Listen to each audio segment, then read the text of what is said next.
Gusto mo bang magluto ng masarap nang hindi nagkakamali? Para sa'yo, itong napakasimple ngunit siguradong mai-impress ang sinumang makatikim.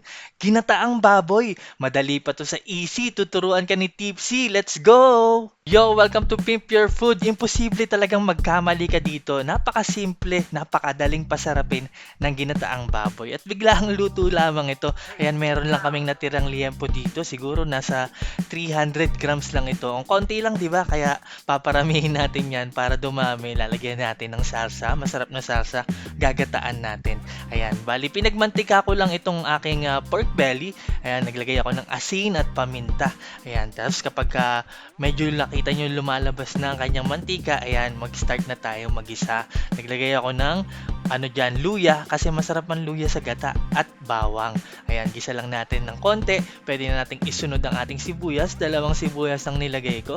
Ayan, dapat talaga maraming rekado, no? Para masarap yung sarsa. Ayan, tsaka kamatis, tatlo. Ayan, gisa natin. Alright, tapos maglalagay ako dyan ng patis, no? Isa't kalahating kutsara lang kasi naglagay na ako ng asin kanina. Masarap kasi yan isang kutsa sa patis, no? Para talagang mabango at malasa.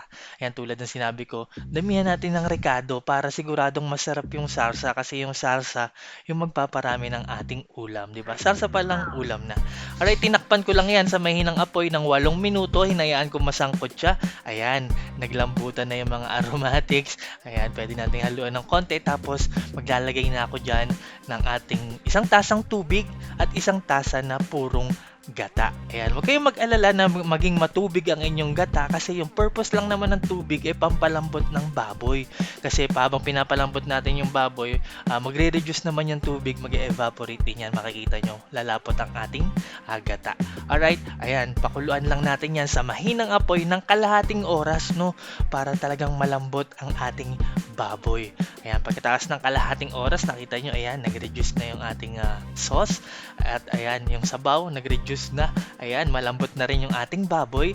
Ayan, pwede na natin yan lagyan. Pwede na natin tikman. Tikman natin kung anong kulang, no? Okay na yung alat. Naglagay na lang ako dito ng paminta. Tapos ito, nilagay ko na yung ating malunggay. Bahala naman na kayo kung anong gulay ang ilalagay nyo, no? Maganda nga yan, may dahon din ng sili, no? Masarap yan, tsaka mabango.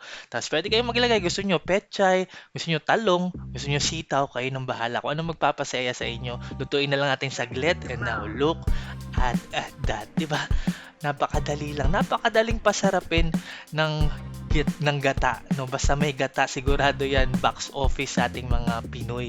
Ang sarap ng gata, ng creamy na gata sa kanin. Ayan, ganyan pat nagmamantika. Naku po. Ayan, kaya ano pa hinihintay nyo, di ba? Hindi ka talaga magkakamali. Siguradong masarap itong ginataang baboy. Para sa marami pang recipes, huwag nyo kalimutan mag-like, mag-follow, at mag-subscribe. Ayan, maraming salamat sa palagi niyong panonood, pagtangkilik, pagsuporta, pagsubaybay. Ako po si Tipsy D. God bless sa inyo lahat. Peace!